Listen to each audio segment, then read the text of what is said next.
నమస్తే అండి, welcome to మైరాస్ world. ఈరోజు వీడియోలో పల్లీల పొడి ఎలా చేయాలో చూపించబోతున్నాను.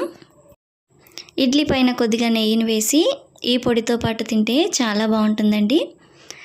దోశ పైన కూడా కొద్దిగా నెయ్యిని వేసి ఈ పొడిని చల్లుకొని బాగా ఎర్రగా కాల్చుకొని తింటే చాలా రుచిగా ఉంటుంది. ఇడ్లీ దోశలోకి ఒక్కటే కాకుండా ఏ టిఫిన్లోకైనా సరే ఈ పొడి చాలా బాగుంటుంది.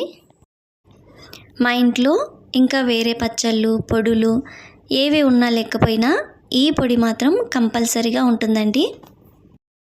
టిఫిన్స్లోకి ఒకటే కాకుండా కొద్దిగా నెయ్యిని వేసుకొని రైస్లో ఈ పొడిని తిన్నా కూడా చాలా బాగుంటుంది. ఈ పల్లీల పొడిని చేసుకునే ప్రాసెస్ కూడా చాలా ఈజీ అండి.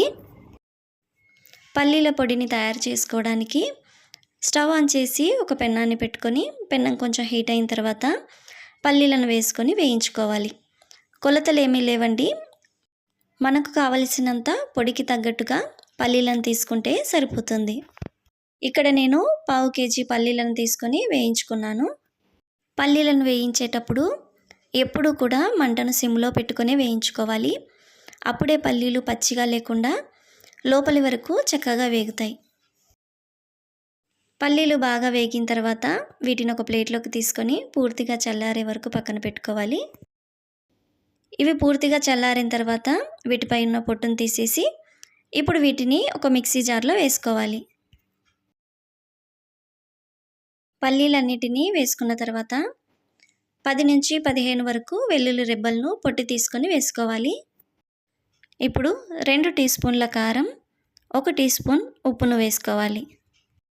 ఇప్పుడు దీనిపైన మూత పెట్టేసి మిక్సీ పట్టుకోవాలి. ఒకేసారి మిక్సీ పడితే పొడి ముద్దలాగా అయిపోతుంది కాబట్టి మిక్సీని మధ్య మధ్యలో ఆపుతూ స్పూన్తో కలుపుతూ ఈ పొడిని ప్రిపేర్ చేసుకోవాలి. ఈ పొడిలో ఉప్పు కారాన్ని మన రుచికి తగ్గట్టుగా వేసుకోవచ్చు. వేసిన ఉప్పు కారాలు సరిపోకపోతే టేస్ట్ చూసుకొని తగినంత వేసుకొని మళ్ళీ ఒకసారి మిక్సీ పట్టుకుంటే సరిపోతుంది. ఇక్కడ నేను వేసిన కారం సరిపోలేదు కాబట్టి మళ్ళీ 1 టీ స్పూన్ వేసుకొని మిక్సీ పట్టుకున్నాను.